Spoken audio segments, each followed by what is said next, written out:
Bonjour tout le monde, aujourd'hui on attaque la pâte brisée. Donc pour cela il faudra mélanger 300 g de farine avec environ 50 g de sucre auquel on ajoutera bien évidemment du beurre, donc du beurre dur. On va ajouter 150 g de beurre.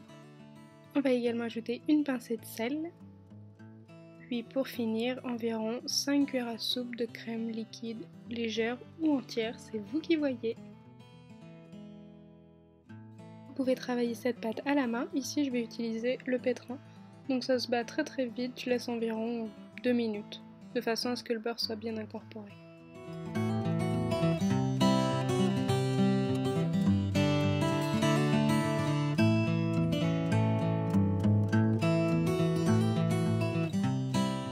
Alors je la travaille encore un petit peu à la main pour lui donner une bonne forme de boule, donc on va la mettre au frigo, très important pour laisser le beurre durcir pour pouvoir la travailler. Moins on travaille la pâte, meilleure elle est.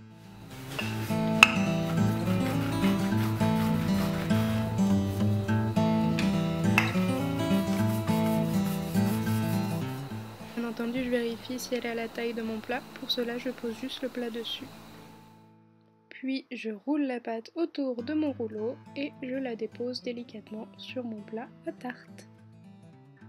Ensuite je vais recouvrir ma pâte de Mirabelle dénoyautée et j'enfourne dans un four chaud à 200 degrés pendant 20 minutes. Alors voici une deuxième tarte, cette fois-ci ça va être dans un moule rectangulaire, on en trouve dans les magasins spécialisés de cuisine tout simplement, c'est très pratique puisqu'on peut les démouler par en dessous. Donc je fais en sorte d'avoir un très grand rectangle.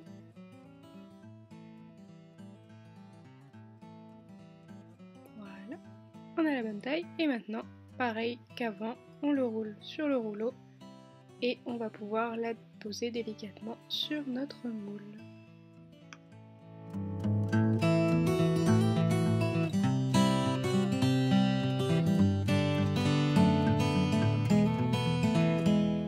Donc ensuite on va piquer la pâte à plusieurs endroits bien entendu.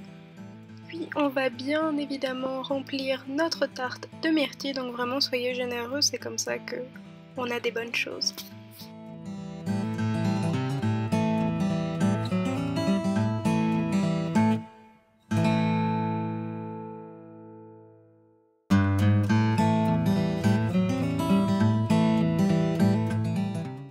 Et c'est parti pour 20 minutes à 200 degrés toujours.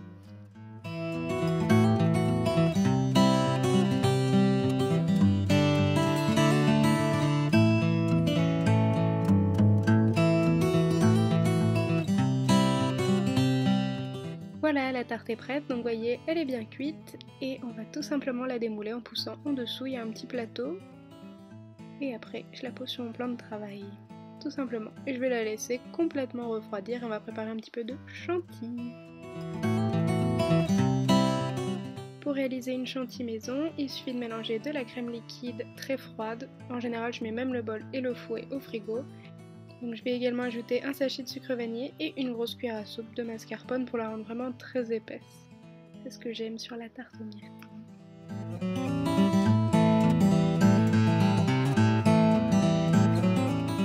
Et maintenant je vais tout simplement réaliser à l'aide de 2 cuillères à soupe des espèces de petites quenelles de chantilly maison. Vous voyez, elle est vraiment très épaisse, elle est facile à travailler, elle se tient bien.